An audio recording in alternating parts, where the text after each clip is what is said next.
Well, I was kind of young at the time, and you know, I had a lot of stamina, and you know, there wasn't too much play.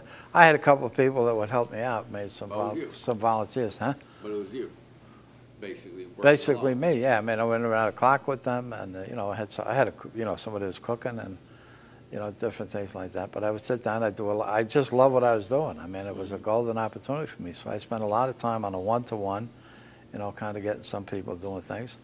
Really started concentrating on the fourth and fifth step with these guys, you know, to unload some of that stuff. So I learned my lessons like the hard way, so to speak. It was on-the-job training for me.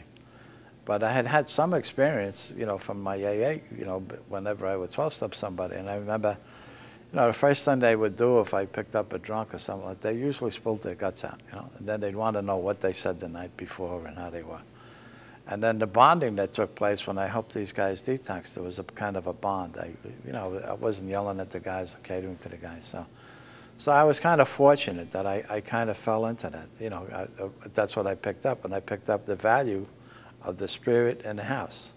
So if the fellowship was in pretty good shape and we kind of try to police each other, it really kind of helped. So then it started to grow from there.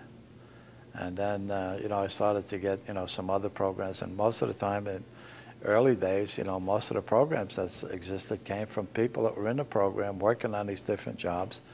And they felt that there was a way for intervention to really work. So when industry really got involved, it like opened up the floodgates. The unions got involved there. First program I had, the PBA used to, you know, put up money to, you know, pay for their treatment, and then they would pay them back so much a week or so much a paycheck or stuff like that. You know, there was no coverage like we have today. There was no coverage for, you know, the detox. Nobody wanted a detox, and there weren't too many. All we had were drying out spots. I was known as a funny farm or drying out spot, things like that. So it was not the sophistication that it is today. And then, you know, when we started to get some changes made and they started to cover it and things like that, then a lot of places, you know, really kind of, you know, sprung up. And then they found out that, you know, intervention did work. Intervention, you know, so